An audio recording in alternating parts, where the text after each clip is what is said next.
আজকে নতুন বাংলাদেশে আমরা নতুন পরিবেশে এসেছি। বাংলাদেশ নতুন করে স্বাধীন হয়েছে। ঢালাওভাবে সবাইকে যদি ক্ষমা করে দেন, বিশ্বাস করেন মুনাফিক কিন্তু এখনো আছে। এরা কিন্তু সুযোগ পেলে আবার ছোবলটা মারবে। আল্লাহর হাবিব সাল্লাল্লাহু আলাইহি সাল্লাম মক্কা বিজয়ের পরে সবাইকে ক্ষমা করেছিলেন, কিন্তু 14 জনকে আল্লাহর হাবিব সাল্লাল্লাহু আলাইহি সাল্লাম ক্ষমা করেন নাই। তারা কারা? যাদেরকে আল্লাহর হাবিব ক্ষমা করেন নাই, কি অপরাধ ছিল তাদের? এবার একটু মিলান তো। এখন যারা সুযোগ সন্ধানী কিছু মানুষ আছে বাংলাদেশে, দেখবেন বিএনপি আইলে এরা বিএনপি, আওয়ামী লীগ থাকলে এরা আওয়ামী লীগ, কখনো যদি এরশাদ দল কখনো ক্ষমতায় আসে লাঙ্গল, এরা লাঙ্গল। যদি জামাত কখনো ইসলামী আন্দোলনের ভাইরা যদি ক্ষমতায় আসে, তখন আবার খোলস চেঞ্জ করে তারা সেদিকেই।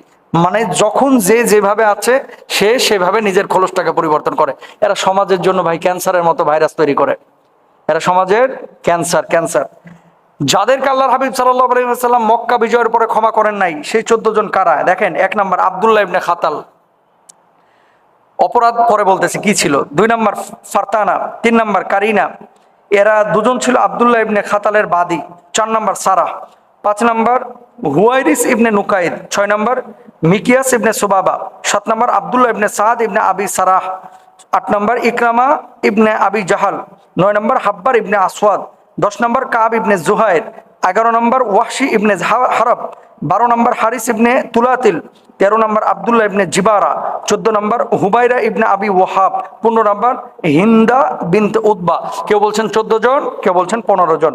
এই 15 জনকে বা 14 জনকে আল্লাহর হাবিব সাল্লাল্লাহু আলাইহি ওয়াসাল্লাম সাধারণ ক্ষমা করেন নাই মক্কা বিজয়ের পরে। তাহলে বাংলাদেশটা নতুন করে জয় হয়েছে, তাই না? স্বাধীনতা আমরা পেয়েছি। ক্ষমা কারা পাবে না, কাদেরকে ক্ষমা করা উচিত না? ওই সমস্ত মানুষগুলোকে বের করেন যারা সুযোগ পেলে আবার ছোবলটা দিবে। এদেরকে ক্ষমা করা যাবে না।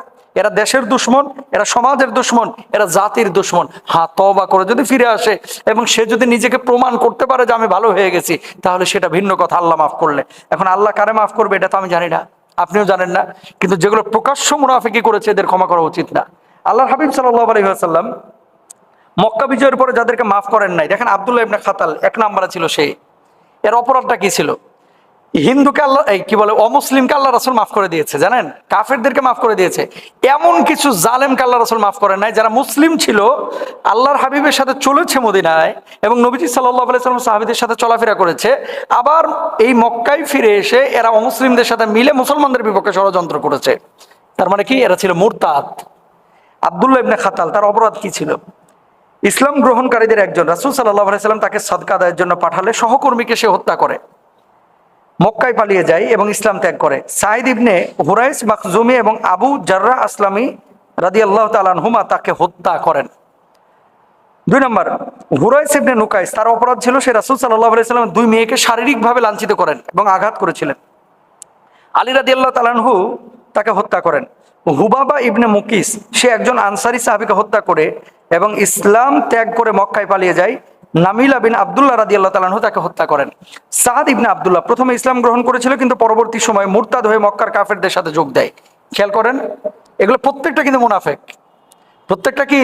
মুনাফিক। যখন মুসলমানদের সঙ্গে ছিল তখন এরা মুসলমানদের সাথে মিলেমিশে তোমার সাথে আমি আছি, আমিও আল্লাহর জমিনে দিন কায়েম করতে চাই। আবার যখন কাফেরদের সাথে, আরে ওদের সাথে আমি সঙ্গ দিই ওদেরকে বোকা বানানোর জন্য, এরকম কিছু আছে। এরা কিন্তু সমাজের দুশ্মন ভাই, এরা ক্যান্সার।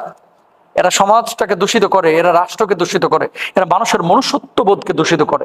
এদের থেকে সাবধান। আব্দুল্লাহ ইবনে খাতালের 2 বাদী, তারা তাদের মনিবের সঙ্গে কবিতা এবং গানে গানে রাসূল সাল্লাল্লাহু আলাইহি ওয়াসাল্লামের ব্যাপারে কুৎসা রটাইতো। বর্তমান কিছু বুদ্ধিজীবী আছে দেখবেন, সারাক্ষণ শুধু ইসলামের বিপক্ষে কথা বলে, আলেমদের বিপক্ষে কথা বলে, সমাজে যা সৃজনশীল তাদের বিপক্ষে কথা বলে। সুতরাং সাধারণ ক্ষমা সবার জন্য থাকলেও আল্লাহর হাবিব যেমন ইনফেরাতি ভাবে কয়েকজনকে বের করেছিলেন যে এদের জন্য ক্ষমা না, কারণ এদেরকে সুযোগ দিলে পরবর্তীতে আবার ছোবল দিবে। এই জন্য তাদেরকে বিচারের মুখোমুখি করে তাদেরকে মৃত্যুদণ্ড দেওয়া হয়েছিল, মানে তাদেরকে সাইজ করা হয়েছিল, শায়েস্তা করা হয়েছিল এবং সাহাবীরা তাদেরকে বিদায় করে দিয়েছিল দুনিয়া থেকে। তো সাধারণ ক্ষমা সবার জন্য না, মুনাফিকের জন্য কোনো ক্ষমা নেই। আল্লাহ আমাদেরকে বোঝার তৌফিক দান করুন।